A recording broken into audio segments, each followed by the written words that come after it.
In this video, I'm going to be reviewing the Waterman Edson fountain pen. I'll go over the specs, I'll do a writing sample, and I'll tell you what I like and don't like about the pen coming up. Blake here with Blake's Broadcast. On this channel, I review fountain pens, paper, and ink, and as always, I put links in the show notes in the description below. And if you haven't already, please hit that subscribe button. It really helps out my channel. Alright, let's get on with the review. So, this is the Waterman Edson fountain pen. This was the flagship of the Waterman line from the early 90s, and it was discontinued a few years ago. Maybe it could be 4 or 5 years ago actually now. So it's been discontinued a little while. Its last retail price was $1,000, so definitely a flagship price. It's called the Edson because it is named after the founder of Waterman, Louis Edson Waterman, and the pens came in 3 standard colors: this sapphire blue, a ruby red, and an emerald green. The sapphire blue is the most common. I think it's the nicest looking, and the good thing is because it's the most common, it's the cheapest to buy. Now on the used market, because it is discontinued, prices have gone up a little bit. I think you can get a nice one in the 500 plus range, whereas before you could get these pretty easily $300, $400. They also did a few limited edition versions, and those are quite a bit more expensive. But I do think this is the best, and because it's the most common, it's the cheapest. So let's talk about the design of the pen. I've heard people call this retro, and I'm not sure. Maybe there's something kind of Art Deco-y about it, kind of streamlined in a way. I'm not 100% sure what people mean when they say that this is retro. I also don't find it to be a super good-looking pen. It's interesting, especially capped. It's not my favorite, but I think really the build quality and the unique design details of this pen are ultimately the reason to get it, I think, more than looks. But hey, maybe you love the way that this looks. And let's take a look at the cap more closely. So the standout here is the clip. The clip goes almost the entire length of the pen, of the cap rather, and there's cut out in the middle, and it kind of comes to a dull point. And the connection to the cap is really interesting. It's this, like, it just goes around in a circle. Very elegant detail, I think. It's almost like the cap just would come off if you pulled on it and you just sit it on there. It's a cool design. Now, looking up a bit closer, can we see a bit closer? Yeah. You can see it says France on the side here, and the serial number on the other side. This pen is made in France, just like all other modern Watermans. You get an interesting contrast here between the high, gloss, shiny gold trim and the matte gold. That's an interesting detail. Now, this matte gold finish is the weakness of this pen. You can see I have little marks here. There's some more faint ones in other places on the cap. When you buy one of these, you really want to pay close attention to this finish. I've seen people that have tried to polish the finish off. It doesn't ever look good, and the unfortunate thing is this finish is easy to damage. So putting it into a pen loop, you want to be careful about things coming into contact with it because it just isn't that durable. So definitely be on the lookout for that if you're interested in buying one of these pens. Now going down to the cap ring here. So gold trim cap ring goes all the way to the edge of the cap. There's a little bevel at the end where it's straight or flat up at the top. So we can see the Waterman, and then on the back, or actually on the side here, there's a little hallmark or something. I don't know what that is. If you guys know what that is, let me know in the comment section. And then on the back it says Paris, and that's it for the cap. Now, Coming down to the body, we have this sort of deep kind of translucent resin here. It looks really, really nice. Very nice richness to it that you don't see in a lot of other resins. On the bottom here, we have a gold, I don't know what you call this, stud. Now taking off the cap, we have the real star of the show here, which is this inlaid nib. There's really no other nib that I can think of that looks quite like this. It is a snap cap. So you see these studs here snap. The cap snaps onto them. And then we have this, I believe this is a lacquer and not a resin, but I could be wrong about that. But it's a black material. I do think it is lacquer. And looking at the nib here, we have the sort of Waterman W in the hexagon, and it says 18K and 750 to denote that it's 18 karat gold. Now, interestingly, they call this an inlaid nib, and it kind of is, but you'll notice that there's a seam here right at the edge of sort of this like large U-shaped gold trim piece here. It's inlaid, but just as a comparison to when I think of an inlaid nib, you know, I think more,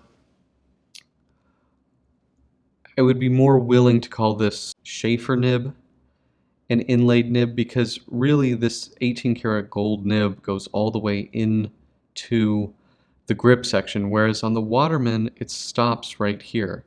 So it's interesting. It's an inlaid nib, I'll say, sort of. But nonetheless, it does look, I think, really, really nice.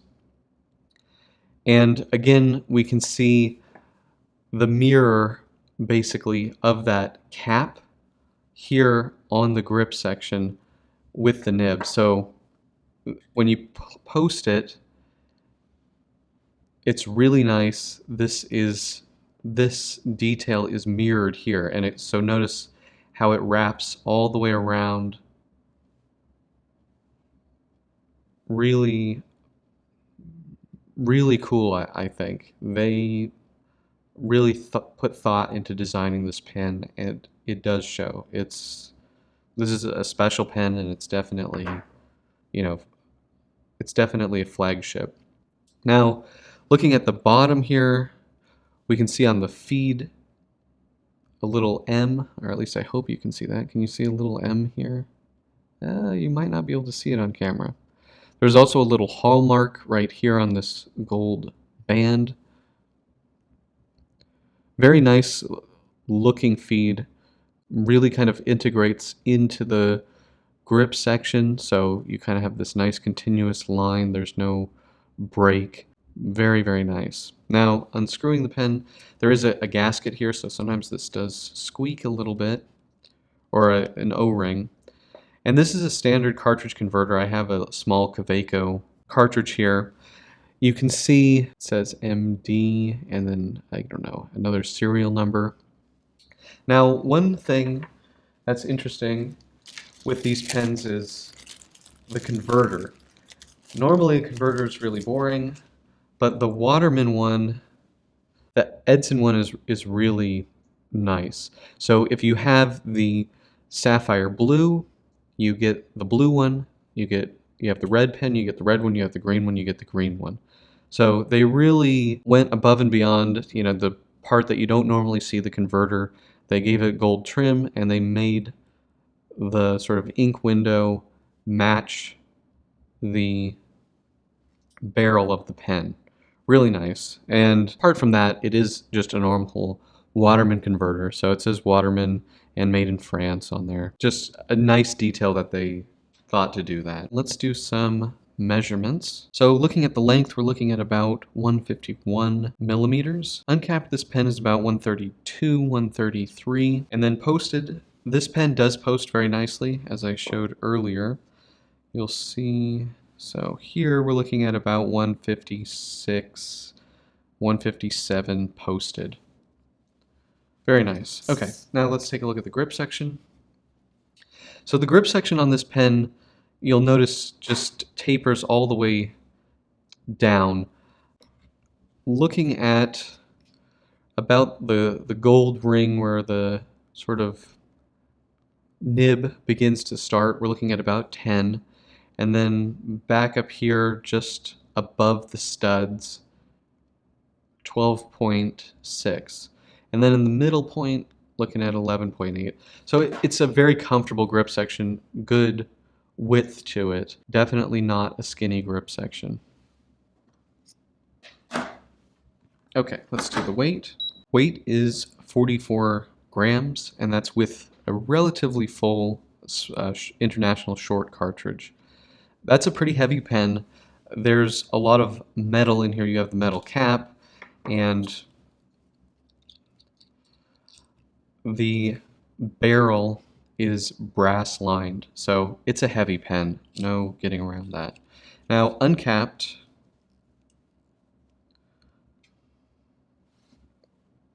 24.6 grams. Uncapped, it's really not, I don't really consider this super heavy. It's not light, it doesn't feel cheap. Very, very comfortable. I can write pretty much as long as with any other pen with this uncapped. Posted, it is actually really well balanced. So, if I'm not holding it, it's kind of staying where I would want it to be anyway. So it works really nicely for me, and I can write a long time with this pen capped despite that heavy weight. It's just well balanced. Okay, so let's do the writing sample. This is a Waterman Edson, and it's a medium, and this is Kaweco Blue.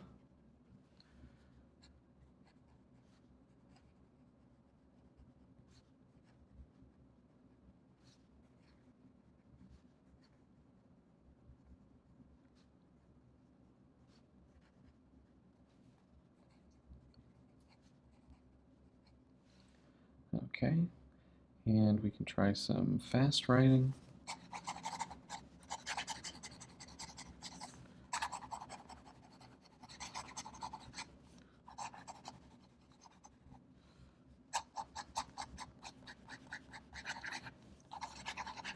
Yeah. Performance is really good. This, I think, was me probably turning the pen, but this is a really, really nice performer. One interesting thing about this pen is that when you put a cartridge in this pen, it basically writes right away. And I can't really think of another cartridge pen that works like that. Usually when I put in a new cartridge, I kind of have to write on the paper, and it takes quite a bit of time before the ink actually starts flowing. But with this pen, you put the cartridge in and it's ready to go instantly. The ink flow, everything on this is really nice.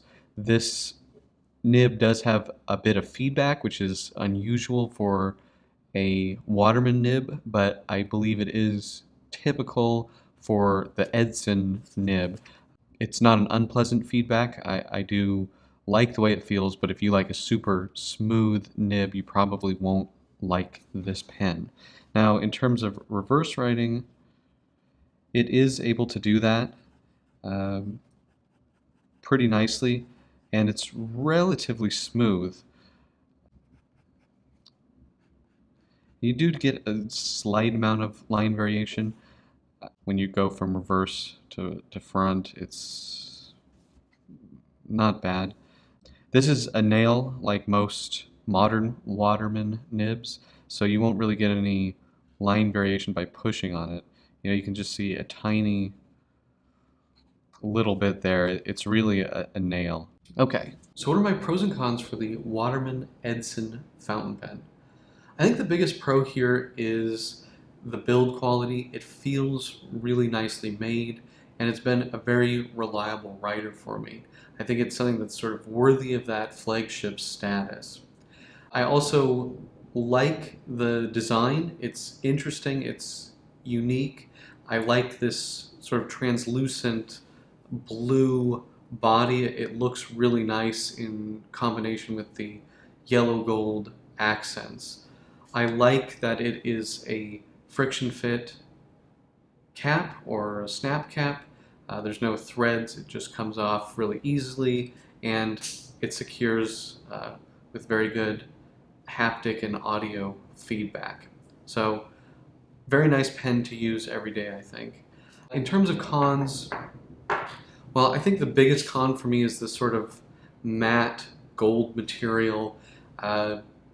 It's something that doesn't hold up that well to abrasion. It's kind of easy to scratch, which I think is definitely the biggest bummer with this pen. The other con, of course, is the price. There was a period in time where you could get these used in good condition for around $300, $400. Since they discontinued the pen, the price has gone up a bit. I think you can still get a nice one for, you know, $500, $600. So it's quite a pricey pen. That's pretty much it in terms of cons. Do you guys have this pen? Do you like this pen? Let me know in the comments section below. And if you like this video, please hit that like button. And if you want to see more fountain pen, paper, and ink videos, please hit that subscribe button. Thank you guys so much, and until next time.